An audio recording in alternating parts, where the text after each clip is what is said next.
Imagine waking up, pouring your morning coffee, and looking out the window only to realize the main highway into your city is completely blocked. Right. I mean, the highway that brings in literally all your food, your fuel, the medical supplies, it just has this massive flashing closed for business sign slapped right across it. Which is terrifying on its own. Exactly. And it isn't closed for construction, you know? It's closed because two heavily armed neighborhood associations are just, well, they're throwing explosives at each other right across the lanes. Yeah, and to take that a step further, imagine the leaders of those associations are standing up on the overpass, casually shouting down to the stopped cars that they're going to start charging a 20% toll to anyone who even tries to drive through the crossfire. Which just sounds like a dystopian movie plot. Correct. That is essentially the reality we are looking at right now with the Strait of Hormuz. Yeah, it's wild. We're talking about one of the most vital maritime choke points on the entire planet.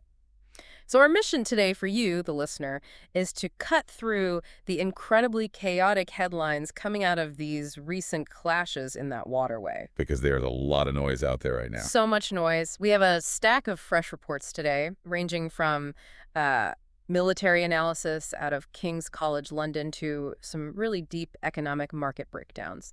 And we are going to figure out what is actually happening on the water, the intense political posturing behind it all, and most importantly, how this geopolitical chess match is about to pull money directly out of your wallet at the grocery store and the gas pump. Yeah, because the distance between a drone strike in the Middle East and, the price of a bag of fertilizer is a lot shorter than people think. Okay, let's unpack this. But really quick, before we look at the timeline of how we got here, I want to establish some ground rules for this deep dive. Always a good idea. Yeah, because the sources we're pulling from today, they contain some highly charged political statements and actions from both U.S. and Iranian figures.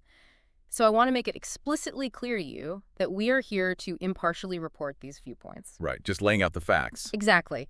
The goal is just to help you understand the source material and the mechanics of this situation.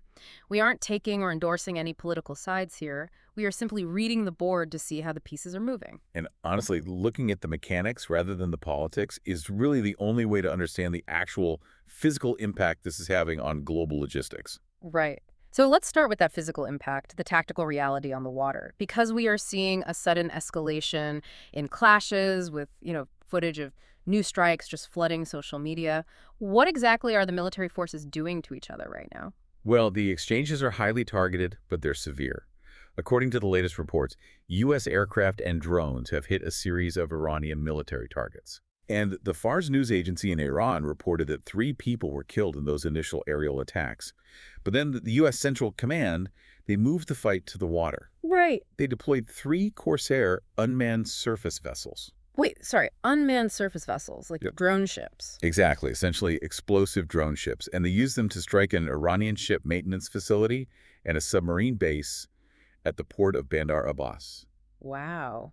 A submarine base. I have to imagine Iran didn't just absorb an explosive drone ship attack on a subbase without hitting back. Oh, they retaliated almost instantly. Oh. Iranian state media broadcast footage of a Revolutionary Guard Corps missile launch aimed directly at U.S. targets. Jeez. And the immediate fallout from that was a massive cloud of smoke over Bahrain, where regional air defense systems were basically forced to intercept all these incoming Iranian aerial attacks. So they're shooting them down over Bahrain. Right, and the chaos spilled over into commercial shipping immediately. The UK's marine trade operations confirmed a UAE-flagged tanker was actually hit by a missile. This was about 13 nautical miles southeast of Oman's Lamar, right as it was transiting outbound from the Strait of Hormuz. That is just, it's completely chaotic. Yeah, and the diplomatic shockwaves are already hitting too. India just summoned its Iranian ambassador over the death of a seafarer who was caught right in the middle of this. See, I am really stuck on the terminology being used across all these news reports. How so? Why, if missiles are flying into neighboring airspace and drone ships are detonating at submarine bases and, commercial sailors are tragically being killed, at what point do we just call this a war? Right, the W word. Yeah. To use an analogy, this feels like 2 neighbors throwing rocks through each other's windows, setting off fireworks in each other's garages, but stubbornly refusing to admit they're actually in a fight. That tension you're feeling is exactly what military strategists are grappling with right now. Marina Miron. She's a strategy expert from the Department of Defense Studies at King's College London.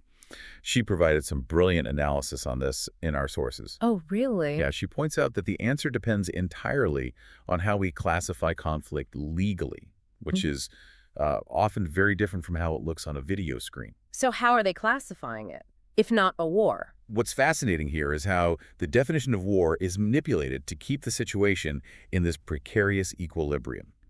Neither the United States nor Iran has formally declared war. Right. Instead, they classify these exchanges as hostilities. Hostilities sounds like PR spin, to be honest, but you're saying it has actual legal weight. Significant legal weight. Both sides previously signed a Memorandum of Understanding, or an MO. Okay. Think of this MOU as an artificial ceiling on the conflict.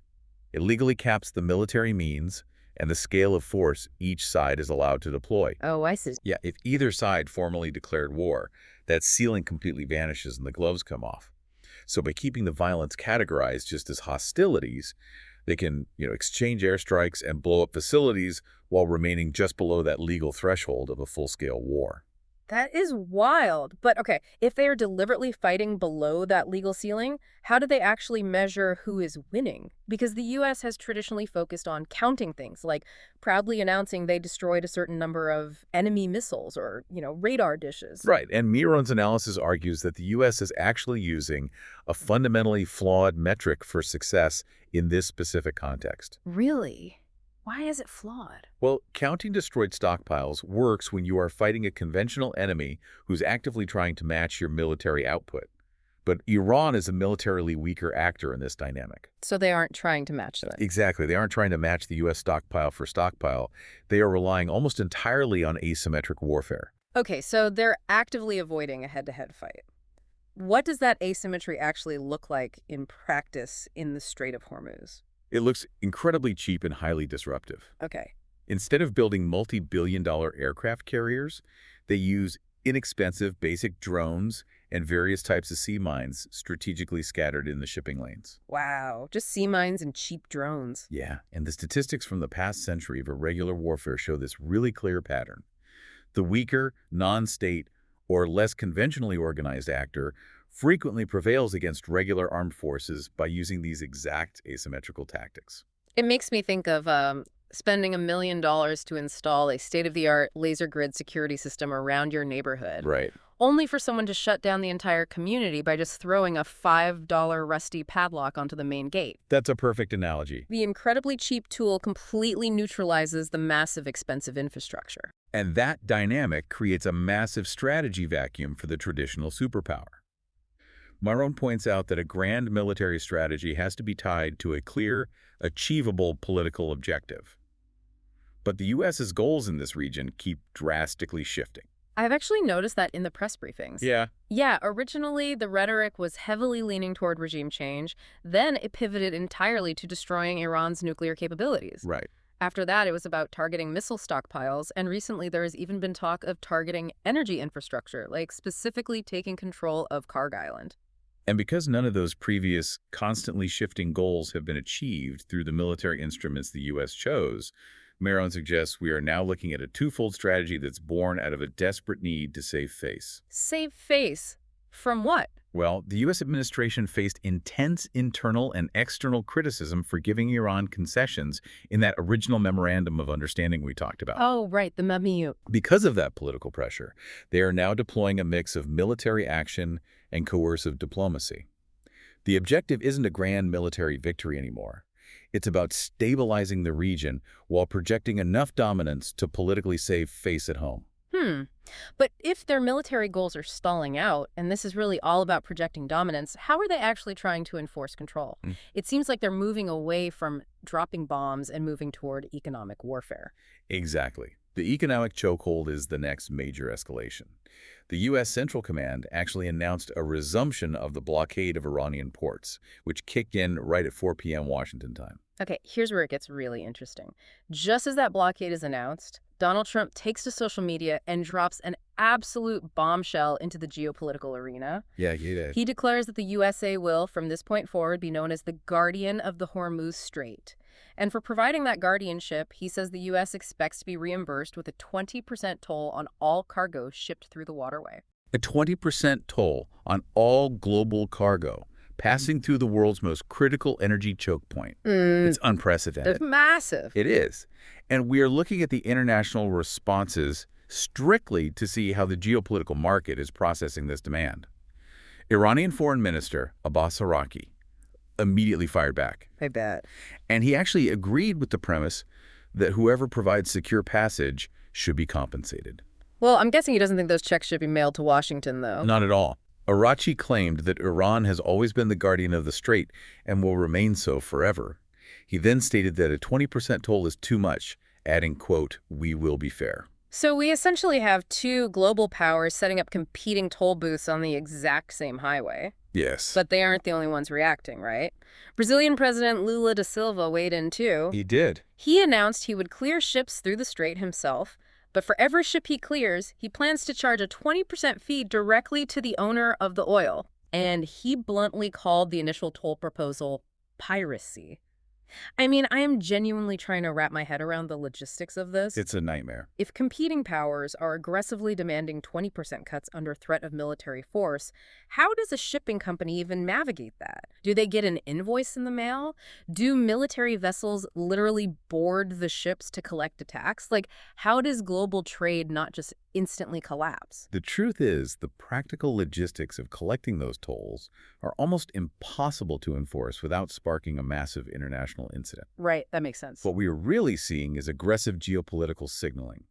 But to understand how trade actually survives this, we have to look at the financial markets. Okay. Our sources include insights from DW business analyst Stephen Beersley, who breaks down exactly how traders on the floor are navigating all this chaos. Yeah, Beersley mentioned something in his analysis called the nacho trade, which I absolutely have to ask about. Why nachos? It's a bit of terrible trading floor wordplay. Nacho, as in not yo, as in not your problem. Oh, wow. That is terrible. It really is. But it refers to a specific type of geopolitical bluff.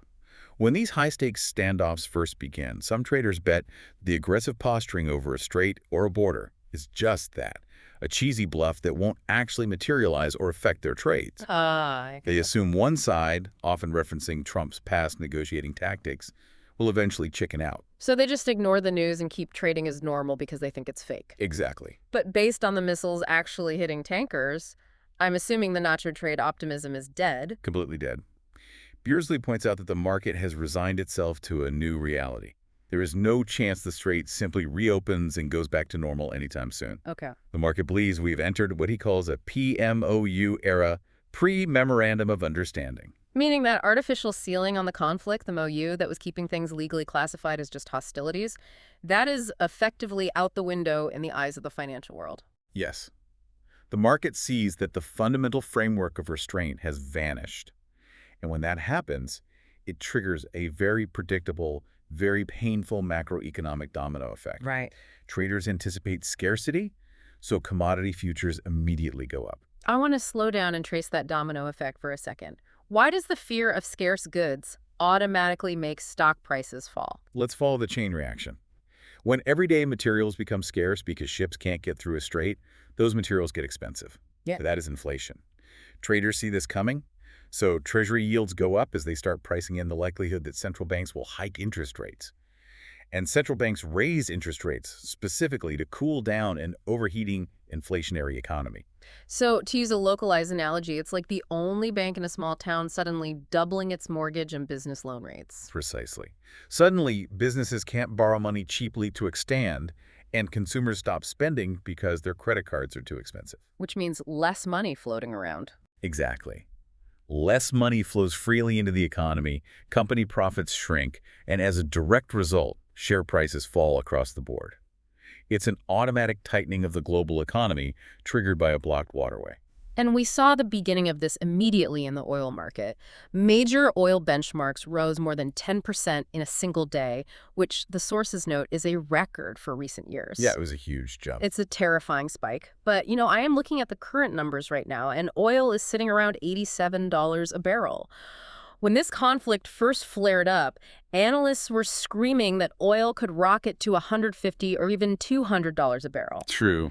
87 is a hike, definitely. But it isn't the apocalyptic scenario we were warned about. If 20% of the world's oil goes through this strait, why didn't the price instantly double when the drone ships detonated? If we connect this to the bigger picture, it reveals the hidden resilience of global logistics. The worst-case scenario didn't happen because massive buffers on both the supply side and the demand side absorbed the shock. Really? How so? Well, on the supply side, the U.S. has fundamentally changed its role in the global energy market. They are exporting record numbers of crude oil right now. Oh, I see. Yeah, adding a critical steady supply to the global pool that isn't dependent on the Middle East at all. Furthermore, when the Strait of Hormuz looked compromised, refineries in Nigeria, Europe, and domestic U.S. facilities immediately ramped up their output. They turned the taps on to flood the market and fill the gap. Okay, so the supply didn't dry up as badly as people feared. But what about the demand side? This is where China's strategy played a massive role. China is one of the world's largest importers of oil. When this crisis hit, instead of panic buying everything available and driving the price up to $200 a barrel, they strategically stepped back. They just stopped buying. They drastically slowed down their imports and started relying heavily on their own massive domestic reserves of oil. By removing their massive appetite from the global market at the exact moment supply was threatened, they effectively capped the price surge. Wow. It's like a run on a grocery store where the biggest family in town decides to just eat out of their pantry for a month so everyone else can still buy milk. That's exactly what happened. And the sources also highlighted that regional players didn't just sit around waiting for the boats to move, right? Right. The UAE, Saudi Arabia, and Oman bypassed the water entirely. They activated alternative transport routes, getting their product out via these vast rail networks and massive fleets of trucks. It really is a masterclass in logistical adaptability. But Beersley makes a very important caveat here. What's that? While the price of oil might be capped for the moment at $87 a barrel, this new PMOU era means that the era of cheap energy is officially over. High energy prices are fundamentally here to stay as long as this standoff continues. And this is where geopolitical strategy stops being an abstract concept on the news and starts pulling money directly out of your wallet. Because the Strait of Hormuz isn't just a pipeline for gasoline. Far from it.